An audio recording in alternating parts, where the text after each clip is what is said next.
Hi all, this is a lesson on the price floor section of 2.7, the role of government in microeconomics. First, a definition. Price floors are a government-imposed minimum price for which a good or service can be sold. Please don't confuse this with a price ceiling, which is the maximum price. Now, the diagram.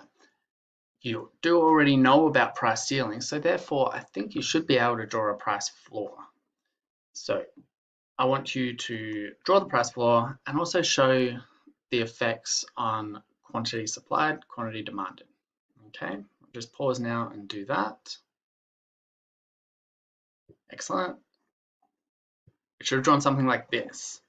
Price floor above equilibrium, and we see the quantity supplied greater than the quantity demanded, which means that there is a surplus. We know that the price mechanism wants the market to reach equilibrium at PE, QE, and the producers have an incentive to lower the price to clear the surplus, but the price just can't come down through that floor. So the overall effect is that we get a higher price and a lower quantity. Now, let's look at a typical market where a price floor is imposed, the market for low-skilled labor. In this market, the workers are actually the producers, and the businesses are the ones who buy the low-skilled labor, so they represent the demand curve, workers represent supply curve. Now, why would the government want to impose a price floor in this market? Well, what if the equilibrium price in the free market, where demand meets supply, was $5 an hour? Many would agree that that's just too low of a wage to live on in Australia. Governments do want workers to be able to live, so they set a price floor above the equilibrium price. In Australia, this is just under $20 per hour for an adult. What's the effect of this? Well, at this price, the businesses, they only want to buy Q floor quantity of labor because law of demand, price goes up, don't want to buy as much. Now, this means that there is unemployment. So there's extra unemployment.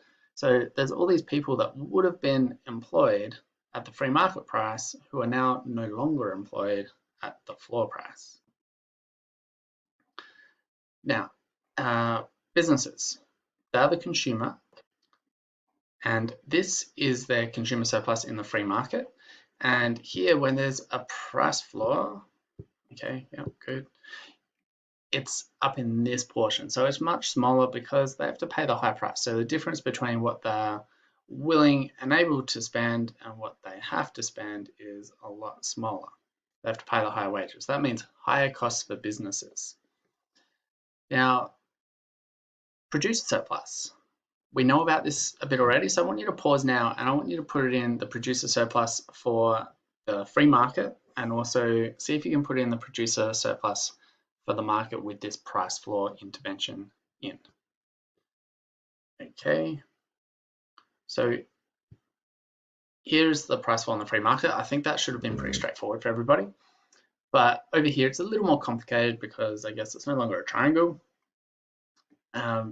So the difference between what producers are willing and able to sell their labor for and the price that they sell it for has increased, but there is now a lesser quantity because the consumers, the businesses, only want to buy this much.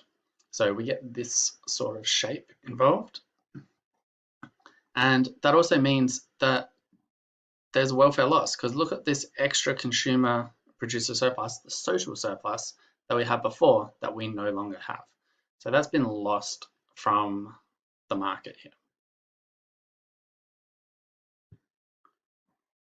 Okay, one more effect to consider. If businesses are paying higher wages, their costs go up.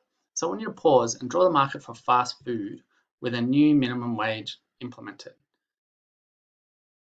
It should look like this. There's an increase in supply, a decrease in supply due to the higher costs, and therefore a price rise from PE to P1. Another market where governments will impose a price floor is in agricultural products. Why would they do this? What benefits are there from a price floor here? We know that the biggest winners are going to be the producers. So it must be for their benefit. Governments have at times wanted to ensure that their farmers are receiving a high enough price for their produce. Why is this important? It keeps farmers farming. It can ensure food security for a nation. It can also help in minimizing the fluctuations in prices that are likely to occur in agricultural industries. Now, there's one big difference when looking at a product market than when we looked at the minimum wage, which was actually a resource market. If the price is at P floor, then that will incentivize producers to supply more. In the market for low-skilled labor, there was a surplus of labor, but these people just didn't find jobs. In the market for wheat, however, the law of supply creates a physical surplus of wheat. There's just too much of it. Farmers will make Q floor here because they're incentivized to, but the market, well, consumers will only want QD. So what to do with the surplus?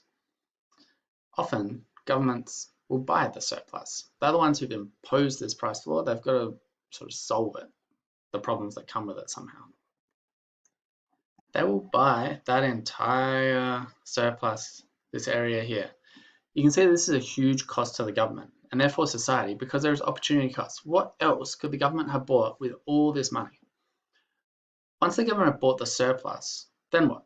They've got to do something with it. One method that has been used is what we call dumping.